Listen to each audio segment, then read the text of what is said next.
Hola, avui som a Igualada amb l'Andreu i el Felip. I Felip, què preguntarem avui a la gent? Doncs avui hem vingut a Igualada per preguntar a les persones si creuen que vivim en una societat igualitària entre dones i homes. Perfecte. Som-hi. Som-hi. Anem.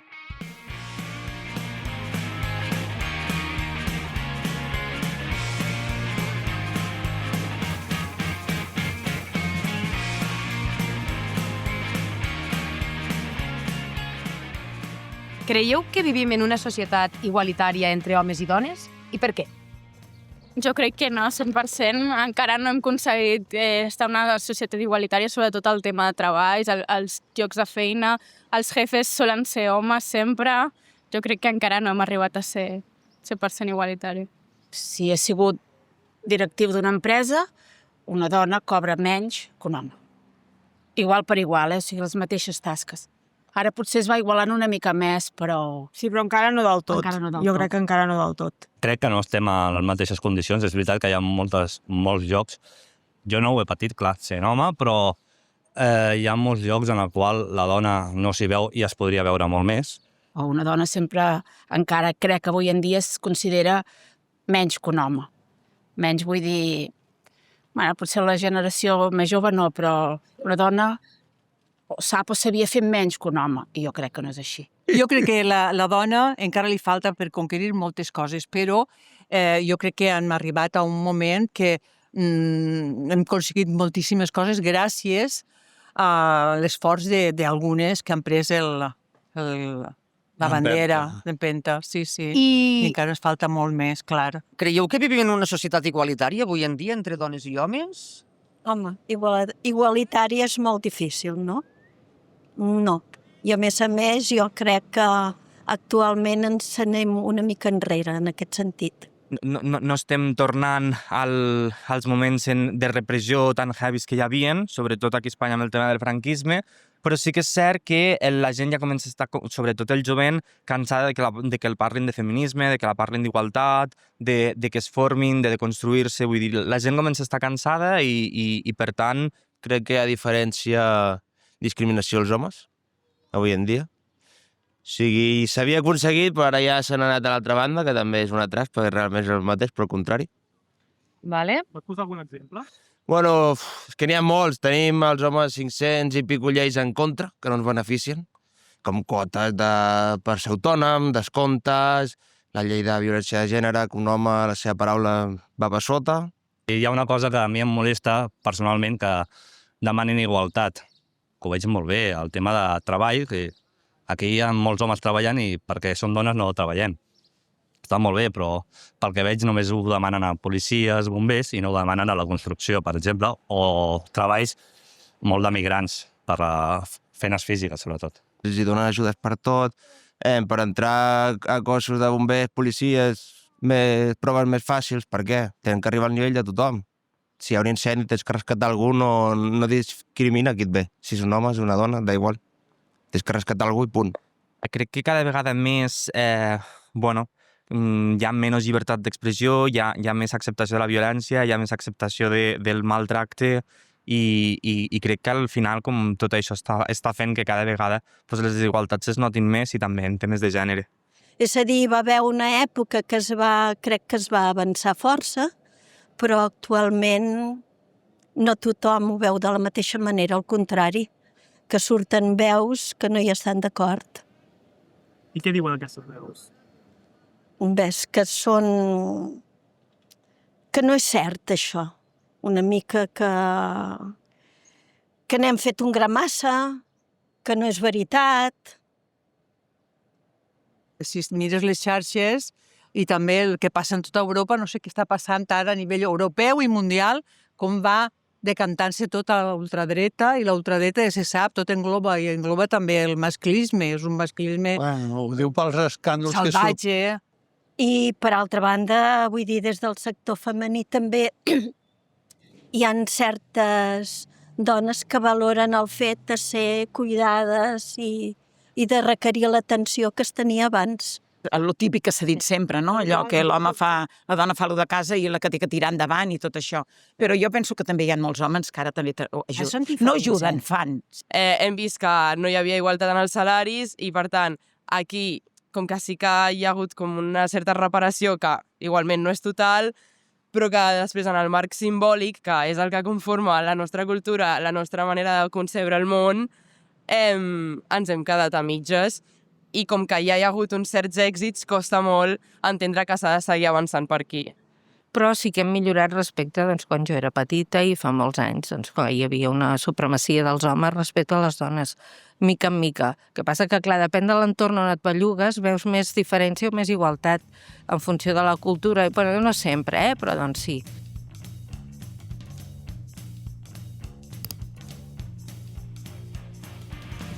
Per cert, molt important, ja us podeu inscriure al campus d'estiu d'Easy Catalan del 2026. Aquest any farem activitats clàssiques com la gimcana en un barri de Barcelona, farem una altra vegada el podcast en directe i l'excursió d'aquest any serà a Tarragona. El campus és una activitat d'immersió en la qual podreu practicar el català amb nosaltres, amb activitats de conversa cada matí i activitats culturals a la tarda. Serà del 20 al 26 de juliol. Teniu tota la informació a campus.easycatalan.org. Us hi esperem. I com creieu que ha canviat la vida de les dones en els últims 50 anys? Jo crec que ha millorat molt, suposo. Sí, jo crec que Clar, no? encara queda. Clar. Què més hauria de canviar? Jo crec que això, igualitat de sous, igualitat de llocs de treball, sobretot les violències masclistes que encara que ja han passat molts anys seguim tenint. O sigui, la meva àvia, per exemple, no va estudiar. Jo tinc 2 carreres i estic fent un màster. Com això ja és una diferència molt grossa. Respecte a 50 anys enrere, jo, per exemple, a casa meva ho veia molt. El meu pare era molt bon home, però no agafava l'escombra perquè era cosa de dones. El meu marit, vull dir, tot el contrari, vull dir, és que gairebé fa més ell que jo, vull dir, tant amb l'educació dels meus nanos, si jo, per exemple, em dedicava més a ajudar-los a fer deures, ell estava cuinant, preparant el sopar o el que fos. Vull dir, no hi ha hagut cap diferència. Bueno, perquè abans la dona es sometia més a el que deia l'home, és el típic que sempre s'ha dit i és així, no? Bueno, abans les senyores, les dones no treballaven, o sigui, estaven a casa amb la bata i el davantal, ara no. Ara una dona potser té més llibertat de sortir a esmorzar, de fer un cafè, d'anar a prendre alguna cosa sola, fer una copa de vi. Abans això no passava, almenys a casa meva. La meva mare no havia treballat mai, era la senyora, però sempre havia d'anar amb el meu pare. I aquí ha sigut molt diferent, perquè després, Bena, tu veies aquí venien gent d'Andalusia així, el concepte de la dona d'estar a casa.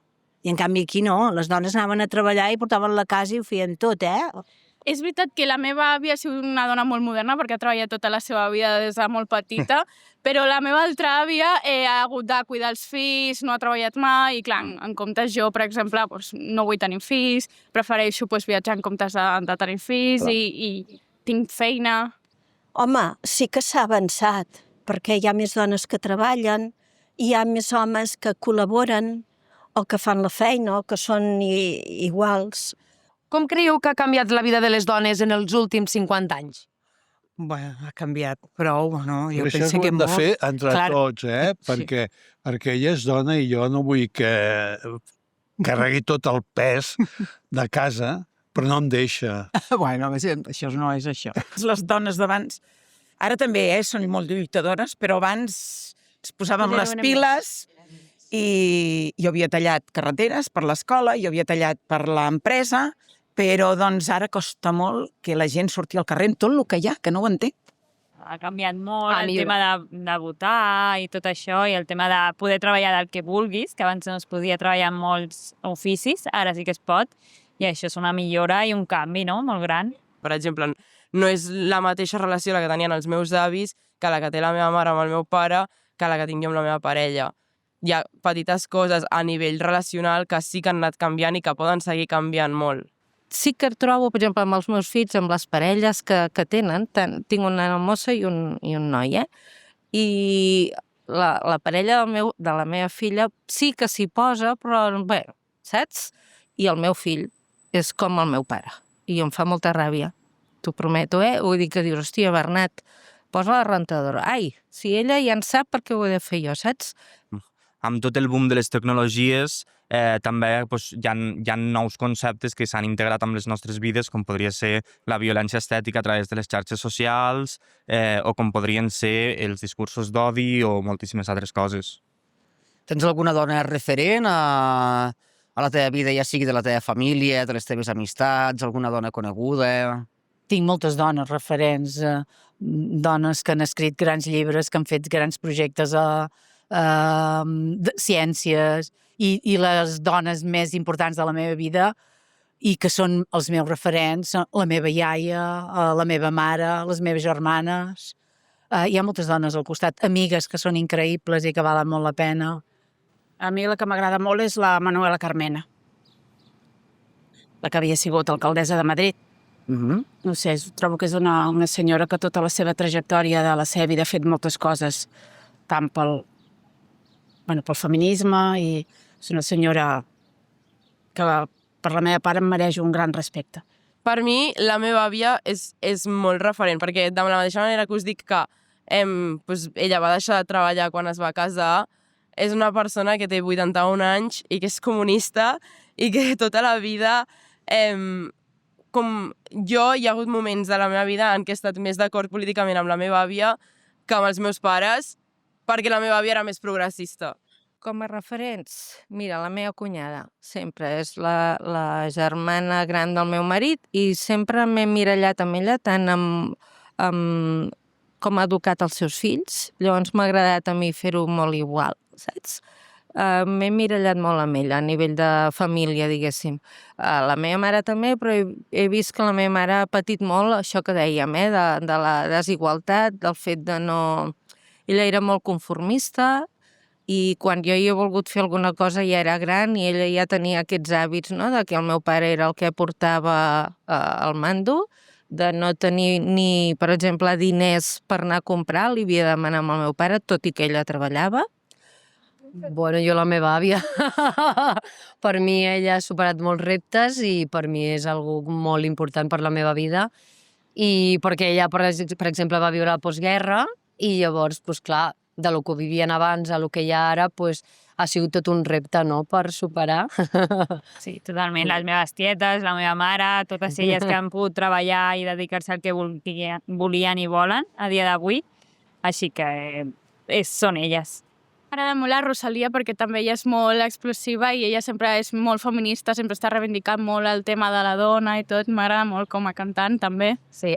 Sí, jo crec que serà molt típic, potser, però per mi, com totes les escriptores dones, són referents. Maria Mercè Marçal, evidentment.